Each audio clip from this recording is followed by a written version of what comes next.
Welcome. Today we're working smarter with Microsoft 365 Copilot. Bring a laptop because we're going to try this live as we go. This isn't a lecture. Everything here is something you can use tomorrow morning.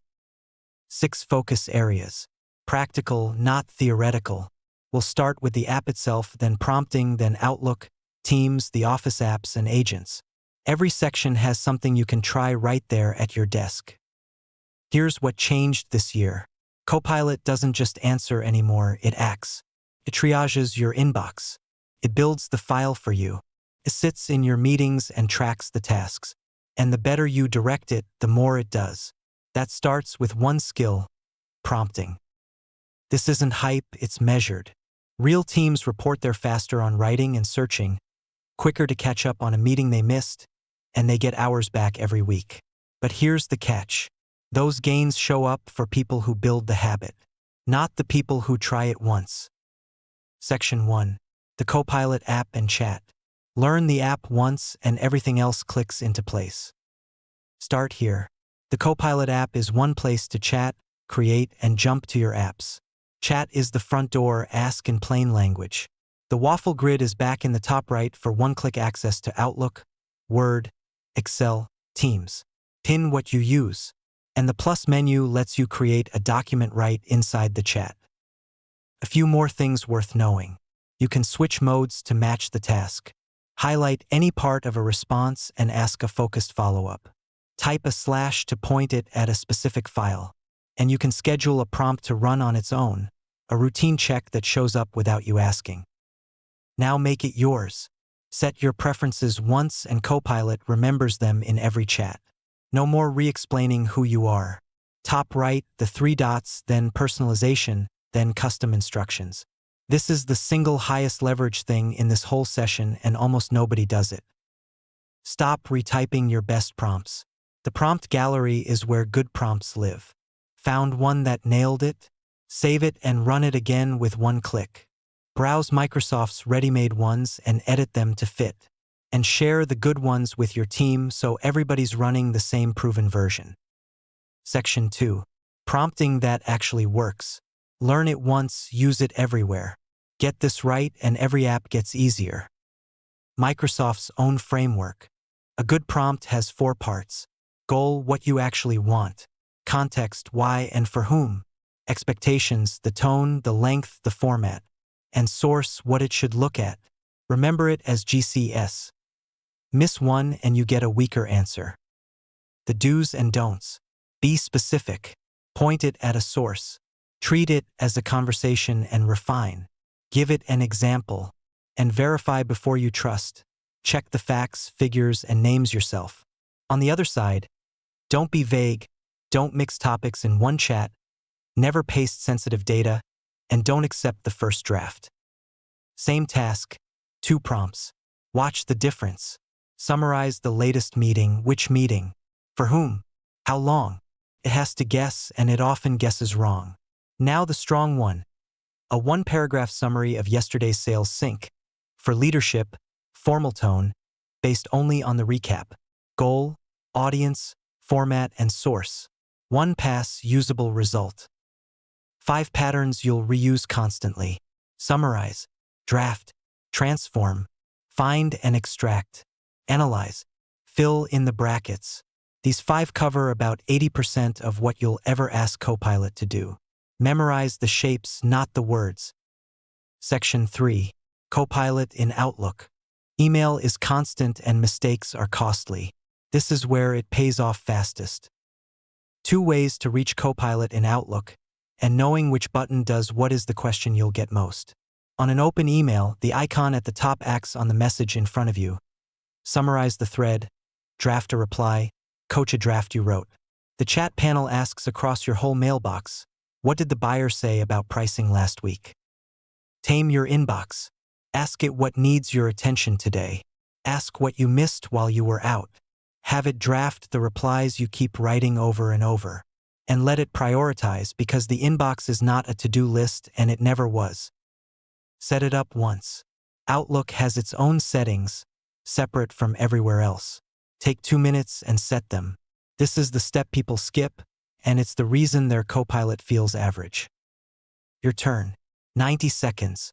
Open Outlook, find a thread you've been avoiding, and have Copilot draft the reply. Then fix what it got wrong. That's the whole workflow right there. Section 4. Copilot in Teams. Recaps, the facilitator, and asking across your chats.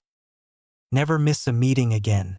Copilot gives you the recap, the decisions, and the action items, even for the meeting you didn't attend. Ask it what you missed. Ask what was decided. Ask what you're on the hook for. The star feature. Meet the facilitator agent. It sits in the meeting, takes collaborative notes, tracks the agenda, and captures the tasks as they're assigned. It's the closest thing to having a chief of staff in the room. Before, during, after. Before the meeting, it preps you. During, it takes the notes and tracks the time. After, it hands you the recap and the tasks. That's the whole arc, and you don't have to do any of it. Discuss. Turn to the person next to you. What's the meeting you'd most want a facilitator in? And what would you actually do with the 2 hours you'd get back? Section 5. PowerPoint, Excel, and Word. Agent mode builds it. You direct and refine. What changed? Agent mode is now the default in Word and Excel.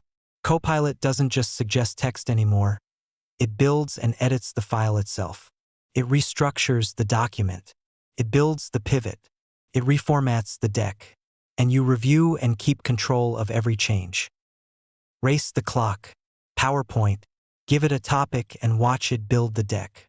Then fix what it got wrong. That's the workflow. It does the boring 80%, you do the 20% that matters. Excel. Ask your data, don't wrestle it. What's the trend? Which region is down? Build me the pivot. And one practical gotcha that causes most of the support calls. The file has to be saved to OneDrive or SharePoint with autosave on, or Copilot in Excel simply won't work. Word. First drafts that keep your voice. Give it your notes and it builds the draft. Paste in something you've written before and it'll match the style. The trick is to give it an example. That's worth more than any amount of clever wording. Section 6. Agents. A saved expert for a repeat task. An agent is a saved expert for a task you do over and over. You describe what it should do and how it should behave, and it's there whenever you need it. No code, plain language, and it remembers the rules so you don't have to. The favorite to demo. The researcher agent. It goes out, gathers, and reasons across sources, and it shows its work. Try it on something you actually need to know this week. Before you prompt, one habit keeps your data safe. Watch for the green shield. That's your confirmation that enterprise data protection is on. If it isn't there, whatever you're typing is going somewhere you didn't intend. It's one glance, and it's the most important glance you'll make all day. Debate it. Quick gut check. What's a task you'd trust an agent with tomorrow? And what's one you absolutely wouldn't? Say why. Make it stick. The habit is the whole thing. The people who get real value out of this are the ones who reach for it before they reach for the old way. Pick one thing. Do it tomorrow morning before you open your email. Recap. 6 things to remember from the basics. And now we're going to go deeper into how this thing actually works, why it lies to you, how to make it decide instead of just fetch, and where it quietly costs you money. Now we go deeper. This section is about what this thing actually is and why it lies to you with a straight face. Let's strip the mystique off this thing. Copilot is a next word prediction engine. When you ask it a question, it is not looking up an answer in a database. There is no right answer sitting in a row waiting to be retrieved. It generates text that is statistically likely to follow whatever you typed. Predicts what is likely, not what is true. Hold on to that because it explains everything else today. Here's the important part. It doesn't know that it doesn't know. When it hits something it doesn't actually have, it doesn't stop. It generates the most plausible sounding thing confidently in complete sentences. A salesperson asked for a prospect list. Good prompt. Beautiful output. Real companies, citations everywhere. And the citations proved the topic, not the claim. Web search makes it more likely to be right. Only verification makes it safe to send. There isn't one way to use AI. There are 4. And picking the right one for the job is half the skill. There isn't one way to use AI. There are 4, and each rung does more with less effort from you. Rung 1, a prompt template, is something you paste. Rung 2, custom instructions, are always on in the background. Rung 3 is the whole procedure written down. Rung 4 runs unattended.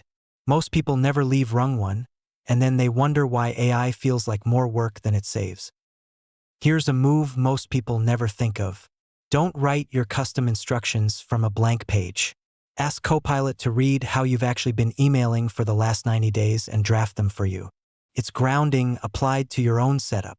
One guardrail: read them before you paste them. It might codify a bad habit and make it permanent. This is the section that explains why your AI has felt just okay. And it isn't the model's fault. 2 people at the same company, same document, both type the same 3 words. Summarize this. The controller wants the numbers and what changed. The salesperson wants who's involved and where the opening is. And they both get the same helpful, reasonable, generic paragraph. It was just okay. For a person who never told it who they were.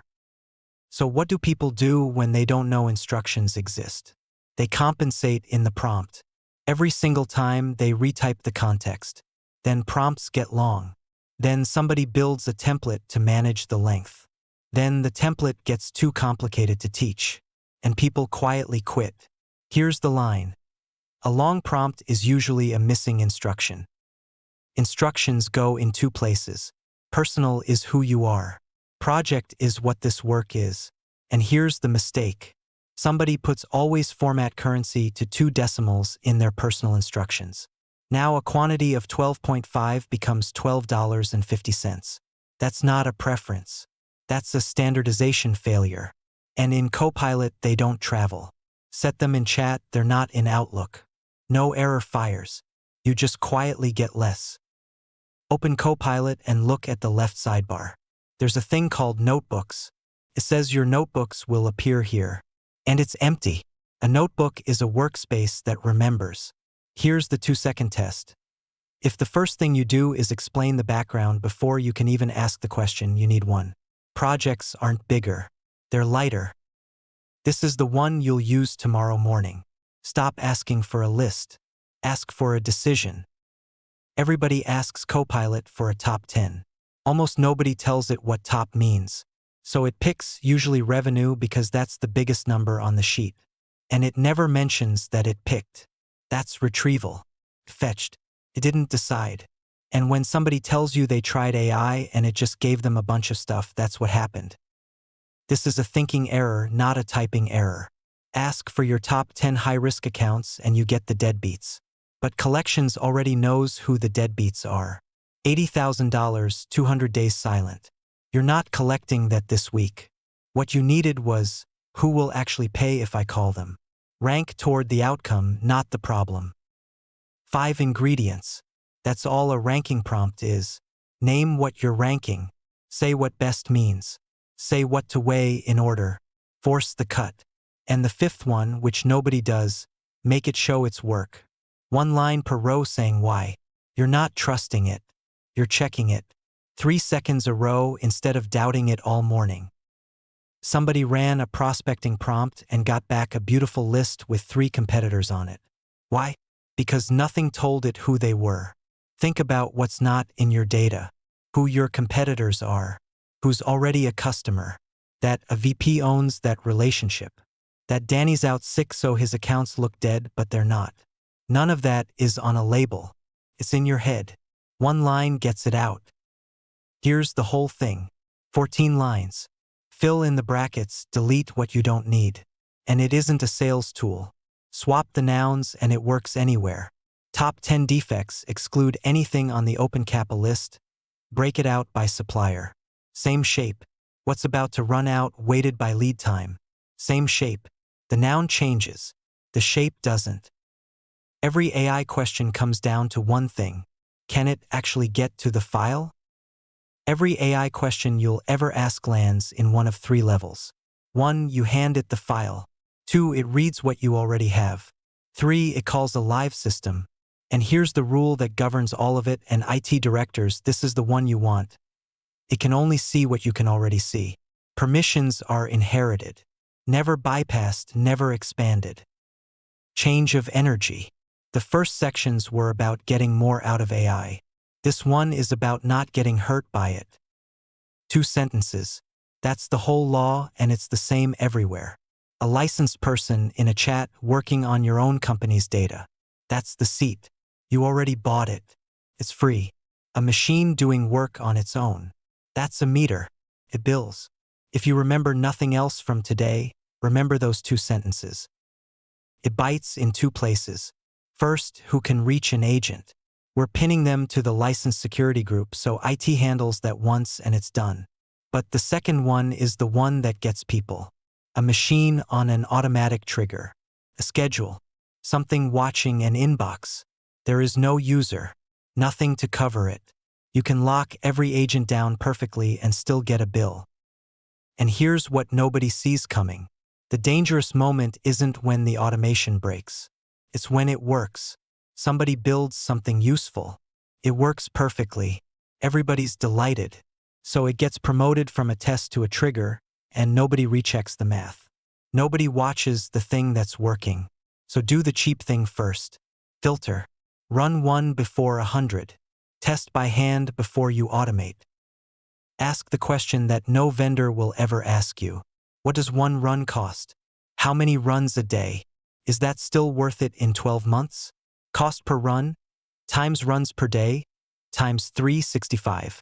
Before you build it. Not after the invoice shows up.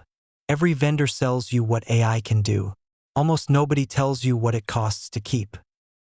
6 things to take back to your desk. Verify before you send. Set your instructions once. Ask for a decision, not a list. And watch the triggers.